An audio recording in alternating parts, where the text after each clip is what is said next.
今天我们来吃猪脚，准备一锅清水，猪脚先焯一下水，加入姜片、葱节，还有白酒去腥。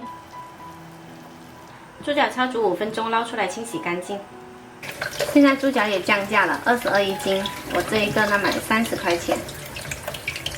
洗好了放到高压锅里，加入清水没过猪脚，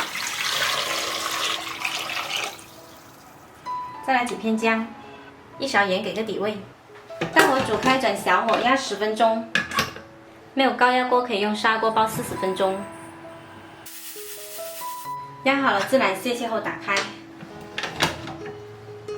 筷子可以轻松戳过去就可以，不要煮得太烂。夹出来泡冰水，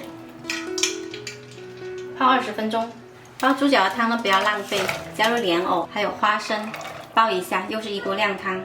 猪脚在浸泡的时候呢，我们可以把骨头剔下来，拿去煲汤。莲藕汤呢，大火煮开，转小火压20分钟。半个猪脚剥去骨头，就剩这么点肉啦，放着沥干水。放凉了猪脚，我们把它切成片。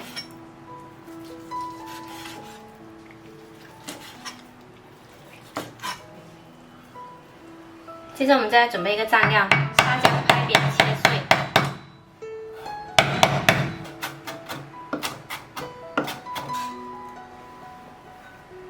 干葱头也切碎，再切一点香菜，再来泼上热油，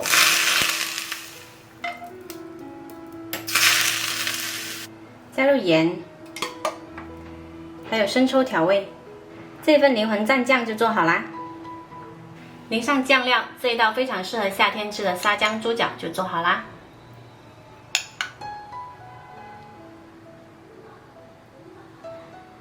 这样做出来的猪脚呢，吃起来 Q 弹爽滑，一点都不肥腻，超级过瘾哦。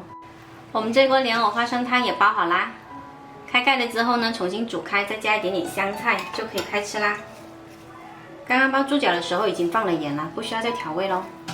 看一下我们这个汤煲出来有多白，我们家最喜欢的这个吃法，一个猪脚2个做法，喜欢的朋友可以试一下哦。我是小坏，喜欢我的视频记得关注我哦。